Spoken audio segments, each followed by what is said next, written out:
I'm as much of a slacker as I say my husband is. I have been claiming that I'm going to tell the story of us this whole time, and I've just not done it. And I have been horrible at it. I just have not been feeling well. And I could come up with a million excuses, but that doesn't matter. I need to just get down on it and let you guys know the story of us. Where did I start? Started in high school. My sister told me that Aaron felt like he was living in his brother's shadow and he really needed someone to talk to. My sister was a freshman and I was a senior. So I said, well, give him my number and I will talk to him, let him know he's not alone. I often felt that way with my sister, even though she was younger than me. So I thought maybe we could relate. And we hit it off. First text message, I was like, hey, I'm Tiff's sister, I'm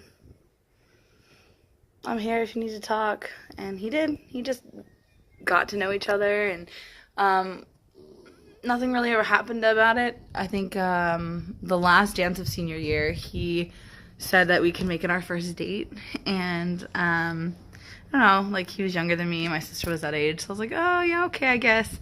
And I got there, and they wouldn't let me in.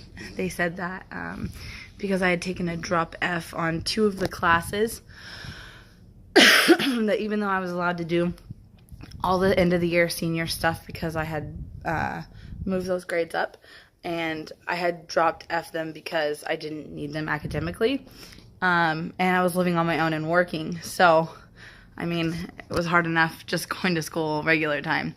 But, so, anyway, they wouldn't let me in, and so I messaged him, like, sorry, dude, like, I can't be there, or whatever, and that was kind of it. I graduated. I went to college. I did a little bit of college. I got a really good job. I worked there for a really long time. We kept in touch, like, every day for 10 years. Just every single day. Never not talking to each other.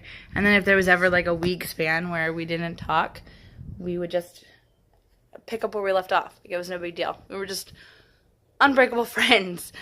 Like, I guess internet friends, because the last time we had saw each other was my senior year. And then he graduated college and he came back home, and he always had a girlfriend that he would tell me about, and I'd always be there like, oh, it's okay, you'll be fine, whatever. And then finally they broke up, and he was like, we should just finally hang out. And I have to tell you, it was the night we decided to hang out was the weirdest night ever. Sprint was having like a connection issue, and he had Verizon, and for some reason none of our text messages were going through. We tried to call each other and it wouldn't let us call, and it was just the weirdest thing. And then I guess finally he remembered where I had told him I worked and lived, so he finally got there, and I had roommates, so we ended up hanging out in the car and watching a movie. It was really cool. And then I think we hung out 2 more times during that process. I forgot to mention, during that time, I had a 6-year relationship where we broke up because the doctor told me that I couldn't have kids, and he wanted kids more than anything. Aaron and I had our first date, and we got pregnant, and we had a kid. And then he flat out told me when he found out that I was pregnant that he did not feel that way for me.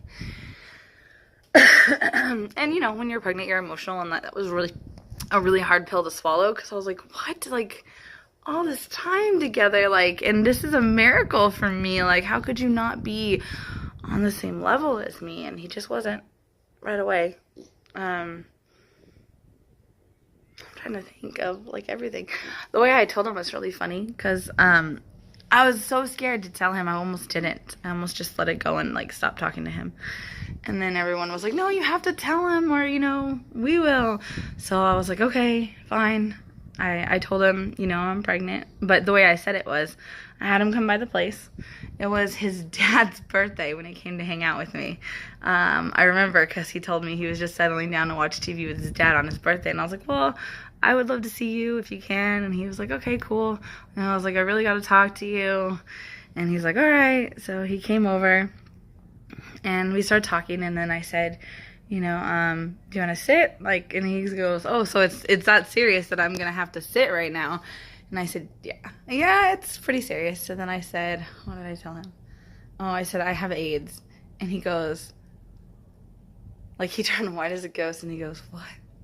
I go, yeah. And then, like, I know in his head, he tells me every time, like, I was panicked, but in my head, I was like, okay, like, they have cures for that now. Like, it's not the end of the world. Like, I can't believe I did this. And I said, I'm just kidding. And he goes, oh, my God. Okay. And I said, I figure anything else I tell you now is not going to be as bad as that. And he, like, kind of, like, took a deep breath, and I said, I'm pregnant. And he goes, can we walk? And I said, yeah. So we just walked around, and he said, so are we going to keep it? And I was like, yeah, there's not a doubt in my mind. Like, this is it. And so, like I said, at first he ran like a scared, kid. He ran away. And it wasn't until after, like, we talked all the time, we hung out all the time, but it was always like, I'm only doing this, I'm only hanging out with you because you're pregnant with my kid, like, whatever. But you kind of knew, like, I knew in my mind that there was more there because, she wasn't here yet. There was no reason to hang out with me. And I'd say it wasn't until, I don't know, Emily was like 2 months old that he started coming over more frequently than just on Sundays to see her. And he started using the whole, like, oh, well, you have to breastfeed her, so I can't just take her, so I'm going to come over. And then it was Thanksgiving, her first Thanksgiving.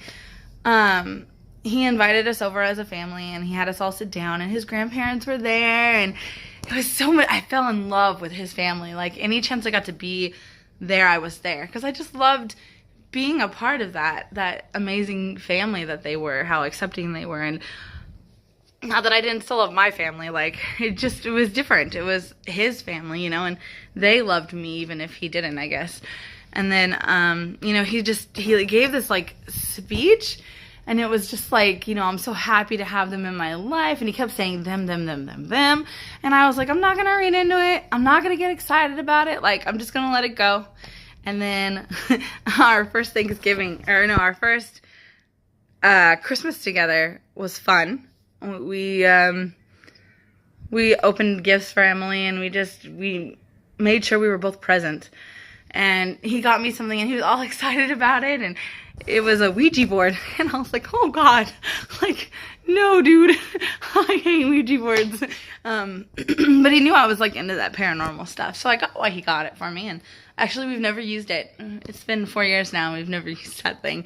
And it's, like, custom made. Like, I have to have him find it so I can show you guys because it is super awesome. But anyways, he was leaving the house. Or I texted him on Valentine's Day, or before Valentine's Day. And I said, hey, what are you doing for Valentine's Day? And I had already texted his mom that I needed her to watch Emily, and we were going to have this great date night together, and it was going to be, like, a real date night. Like, not about Emily, not about us, just together for Valentine's Day, and see where it went. And I guess he thought that I was asking him to watch Emily so that I could go on a date with somebody else. So his attitude was ridiculous. I was like, hey, like, what are you doing on Valentine's Day? And he's like, what do you want? You want me to watch Emily? And I was like, whoa, what? Well, you got a date or something? And I thought he was just, like, shutting me down, telling me there's no way that he's going to go on this date with me. And I had this whole elaborate plan. So then I messaged his mom, and I was like, just forget it. Like, your son doesn't like me. I just need to move on. And she was I guess she seemed really sad. So I'll just say she was really sad about it for my benefit. And, I remember talking to him about it on Valentine's Day, because he came over anyways to see Emily, and he said, it really hurt me, and I don't know why, that you were going to go on a date with somebody. And I said, I wasn't. I was going to ask you over, and I was going to have this whole Paris-themed dinner for me and you, and I don't know, you just fully freaked out on me, and I didn't know what to do. And he was like, oh, okay. So we both thought it was kind of funny, but still we weren't like in that ready position to say that we cared about each other, that we wanted to be together. Um, yeah, there's so many little details that I feel like I'm gonna leave out with you guys that you're gonna miss, because this, to me, our love story is one that grew over time, and there's these little bits and pieces that happened along the way that just blew my mind and blew, I don't know, just, it was amazing.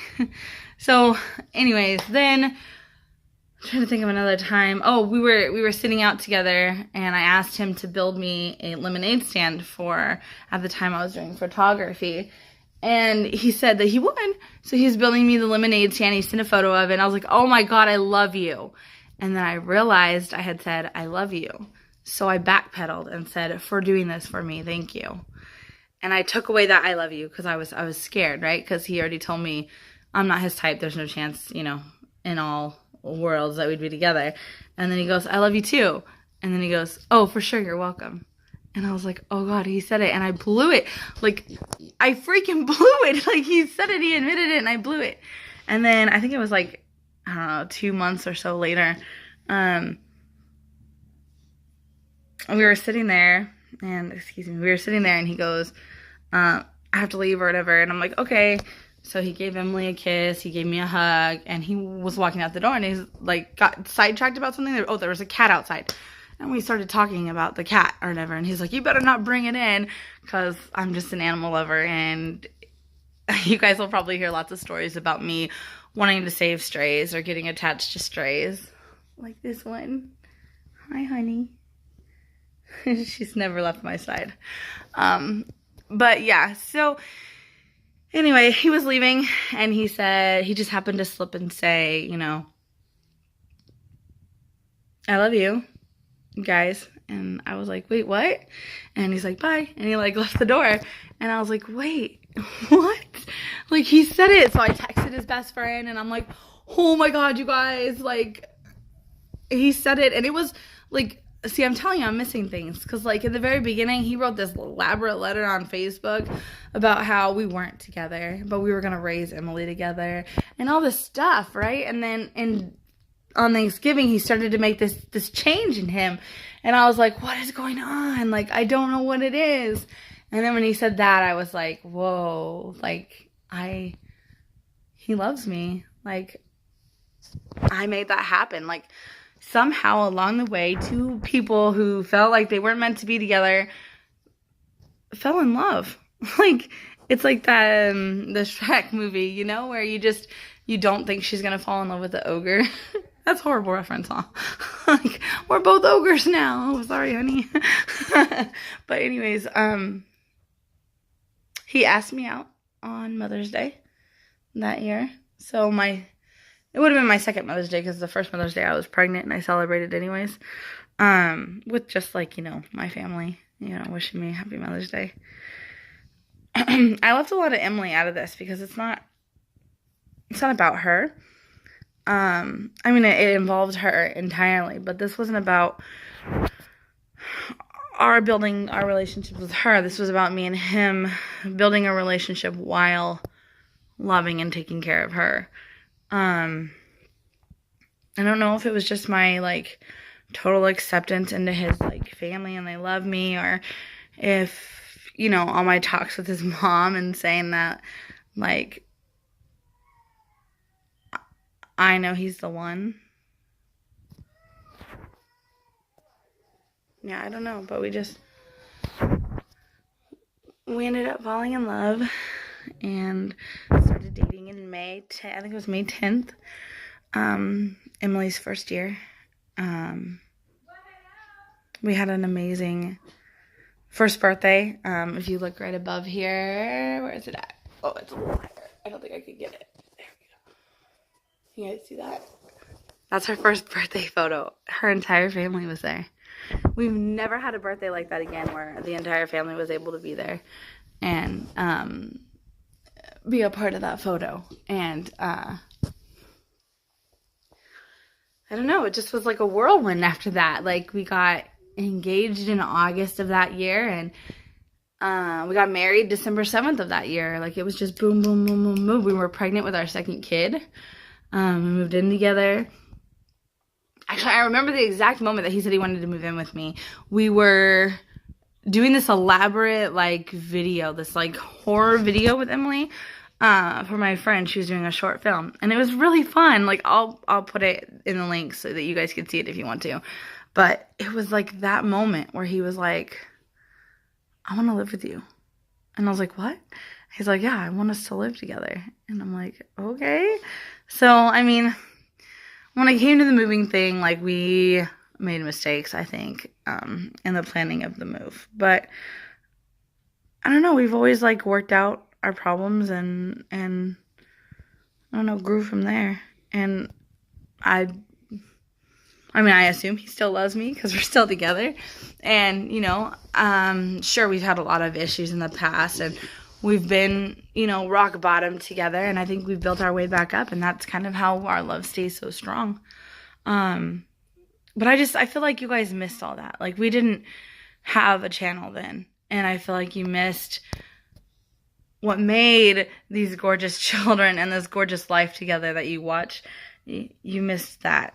I mean, I know we don't post regularly or every day, but I don't know. I guess I just had to get it out there and tell you guys our story from my point of view. And hopefully one day he'll tell you his story and what he thought of things from his point of view. But yeah, that's it. We lived happily ever after for now. I mean, for now, forever. I don't know. It seems too fairy tale-ish to say forever, but I don't think anything's ever going to change. So yeah, if you're watching this, I love you. I love you, Emily and Rosalie. We love you guys. I'm going to sign off. Happy Valentine's Day.